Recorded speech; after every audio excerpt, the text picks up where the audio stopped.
Hello, this is Greg Allison with Galactic Gregs. This is the 50th anniversary of the very last time men from planet Earth left to go to the moon. Yes, it has been 5 decades since men from our world launched to another. And I was just a little lad of 12 years old following it with great interest. Unfortunately, it's also the 81st anniversary of the attack on Pearl Harbor. This is the waning hours of the 7th of December, 22.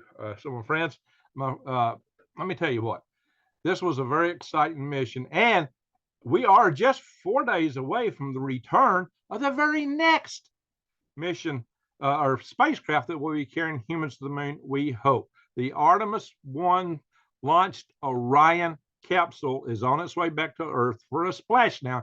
I'm seeing it termed landing in the ocean. We also call that a splashdown, which will be occurring hopefully on the 11th of December. So history has been made, but we seem to now finally be passing the baton on for a new generation to get this excitement, have the opportunities to see what I saw as a lad and to be part of it. And hopefully this time we stay and go further to Mars and build habitats in space of the O'Neillian variety, I hope, and many other things. So hang on, guys. We're going to talk about this for a little bit, and then I'm going to come back live tonight.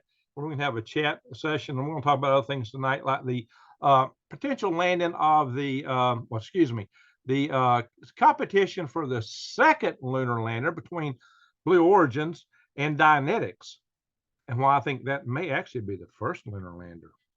Okay, you may say, now, Greg, SpaceX makes great momentum. They do, but there are some technical reasons I will reveal later tonight live.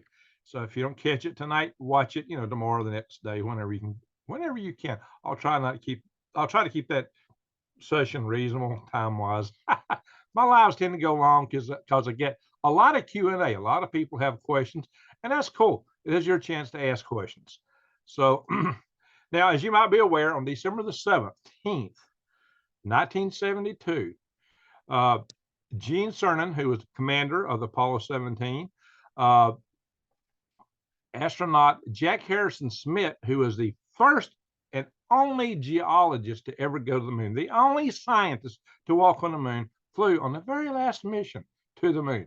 He actually replaced Joe Engle, who was originally planned to be in that seat, who was, your typical astronaut test pilot. Now, Jack Harrison Smith had to become a pilot himself to do this, so he was actually the lunar module pilot, because you had a commander and a lunar module pilot on each of these missions. And he excelled at that, obviously, because they did land. And trust me, if you ever played around with the simulators, it's not necessarily an easy thing to do, even in the simulation. Now, in orbit around the moon, the command module pilot was Ronald Evans. So, and they landed, what was selected they would land in the Taurus Littrow Valley, which was a geologically interesting area. They thought that it was be geologically active. And as it turns out, indeed, what they thought was that this might be volcanic, not active. It had been volcanic in nature. There was some debate about going to the lunar highlands, rougher territory to land on, and a couple other interesting spots, but they chose this place. And it just so happens that our geologist buddy on this flight, Jack Harrison Smith, who I've had the great privilege of meeting, discovered orange soil. Now, what this orange soil was glass, little glass. Everything on the moon is called regolith. Actually, it's not soil as we know. It's not organic. It's shattered, busted rock, often in itty bitty shards like glass, and it makes dust. It hangs into everything. It's real rough on equipment. Yeah, that dust is massively rough on equipment. But anyway, he discovered the orange soil, which was just those little bitty tiny little rocks, pebbles. But they were volcanic in origin. But what really shined about this mission was all the other missions. We had sent 12 men to the moon total. On the last 3 missions, they had little lunar rovers, which were like little golf carts running around on the moon. So they got to explore a lot further. But, this is like seeing, people say, we've already explored the moon. The moon has got its combined surface area equal to North and South America. And we've only explored basically the equatorial region on one side of the moon. We haven't been in the highlands. And this would be like sending 6 people to Earth on, excuse me, 12 people to Earth on 6 little campouts where they walk around for, once or twice. And this time they did 3 moonwalks, this last mission. But, in the final 3 times, you give them a little golf cart and they get to putter around a little bit. And then you think you've explored it. There's still great mysteries about the moon. We're still beginning to think maybe it's still got a little active volcanism in it. There's still some big mysteries and materials. The Chinese discovered, they discovered helium-3 mineral, which may have the future to fusion energy. So they're all heck bent to get back to the moon, but I'm concerned they got other motives. And that'll be coming out later. I am really concerned they have other motives and permit them to seize the moon as the ultimate military high ground and be able to launch stuff at us that would give them total dominance over the cislunar space, over Earth. Total, complete dominance. Unassailable. They own everything. You have to watch out for that. I'll do that video. I might launch it on Galactic Graves. I don't know which channel I'm gonna watch that on. No, I'll launch it here. I'll launch it here first. I said Galactic Graves. Ring Graves. But no, I'll watch it on this channel. I might put it on that channel later. So guys, this is something to be concerned about. But for right now, we're celebrating a major accomplishment. It's taken us 50 years and we've not equaled it since. If you want to know why, you want to chat about that, come into the chat session tonight. It may be late. It may be in the wee hours when we get to it. Hopefully I will have enough coffee to keep me awake to get me through it. But, hey, they covered, I think, 4.7 miles in that lunar rover, which is a whole lot more than you could walk in a spacesuit. Those things are clumsy, clunky, and you're walking around in an inflated balloon and hardly move. And 1/6 gravity, those guys had a hard time getting around. I mean, they could hop around pretty easily, but it's just a maneuver and they'd fall over. And it was, and for you flat earthers, they did not accelerate when they fell. Neither did the rooster tails from the regolith kicked up by the back wheels of the lunar rover. It did not fall at 32 feet per second per second. It fell at 1/6 of that because they were on the moon.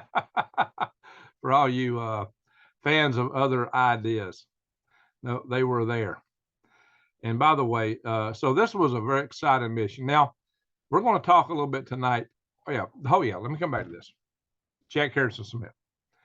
He was excited like a kid in a candy shop. The very first geologist sent to the moon. His discoveries dwarfed that of all the other astronauts, hands down, because he was a trained geologist. But any astronaut dwarfed the landers that we sent prior to them. Any and every astronaut, because of their mind, their eyes, their ability to sense things, their dexterity, far exceeded any robot lander we ever sent, really anywhere. So there's a lot to be said for sending people. Not to mention, we're not going to space for science. We're going for survival of our species. Oh yeah, science is a nice side benefit. Originally, we didn't even go to the moon for that. We went to the moon as a political stunt to show that our wankers was bigger than the ones of the Russians, more or less. I hate to be so crude about it, but that's really what it boiled down to. That our tech's better than your tech. If you remember the Generation dog food commercial, my dog's bigger than your dog kind of thing. It was bragging rights, to show that we're superior to the Russians, especially after they embarrassed us by putting the first satellite, the first dog, the first human into space, doing the first orbits. They were beating our pants off. We're like, what? This is a podunk country. And they're making us look bad. And we one upped them by going to the moon. They were not capable of doing that because they selected a booster with too many engines on the bottom of it. Well, I don't know anybody else do that. Well, anyway, another story. Hopefully we're more successful with that coming up today. But that is not why I'm saying that. Could be, but that's not why I'm saying that the Starship may not be the first lander on the moon. What I'm going to bring up, it goes back to a claim made by my friend, Case from Mars guy, Bob Zubrin. Yeah, I get a little brain lock in my older days here. Bob Zubrin has made a case for why that lander will not work on the moon right off. I'll talk about that tonight live. I'll come back for that. or if you can't catch it live, watch it tomorrow, the next day, whenever you can at your leisure. All right, guys, I'm beat on this enough. I just want you to know that I'm all excited about this. I might do a little share here. I'm going to show you the last photograph taken from the moon. And for those of you that don't know, I hear somebody say, they didn't have film cameras. Oh, yeah, they did. The people that flew into space, I mean, the machines had, the raster scan little, cameras with the photodiodes and stuff like that. But, CCD charged a couple of devices that sense light and turned it into digital signals and transmitted. But when space age started, the Air Force actually had film in the spy satellites, and used to parachute it down. It was captured by airplanes. So the very first satellite photographs of Earth taken by the Air Force was photographic film. And the astronauts would carry actual cameras up with film in them. Well, nobody's got that anymore. Nobody has film anymore, really. But they did have it. There were actual original photographs from the moon that were taken on film. And the cameras that the astronauts, now they're a chest pack camera. I think that was a charged couple device camera. And the charged couple device cameras back in the early days like that were somewhat less than absolutely spectacular, but they worked. So, but let me do a quick screen share. Ding, ding, ding, ding.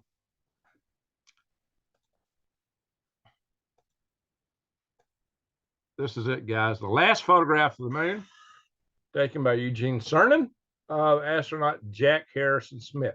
Harrison Smith went on to become a senator from Arizona. And so there we are, guys.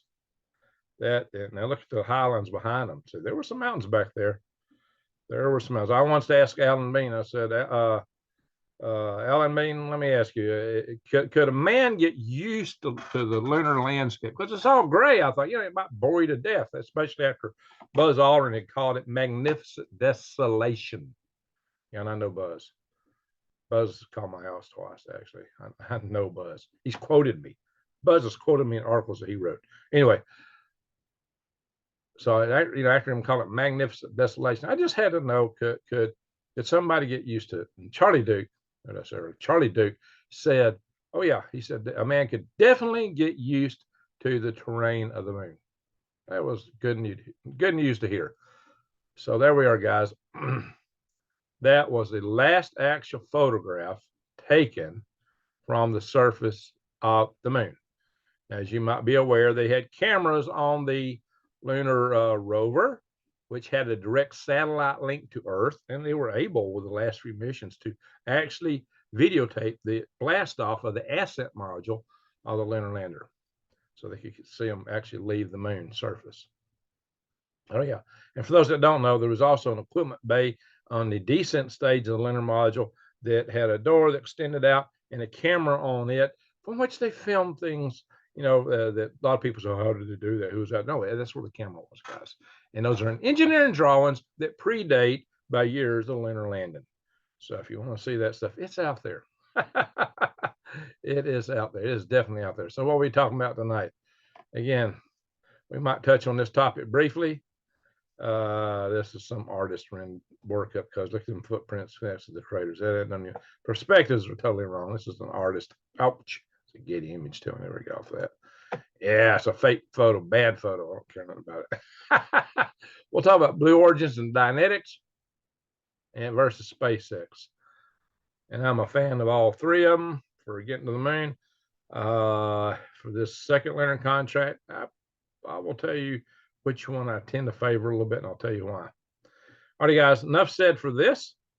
We'll stop the share here. And with that, I'm going to say thank you for watching, and Greg out.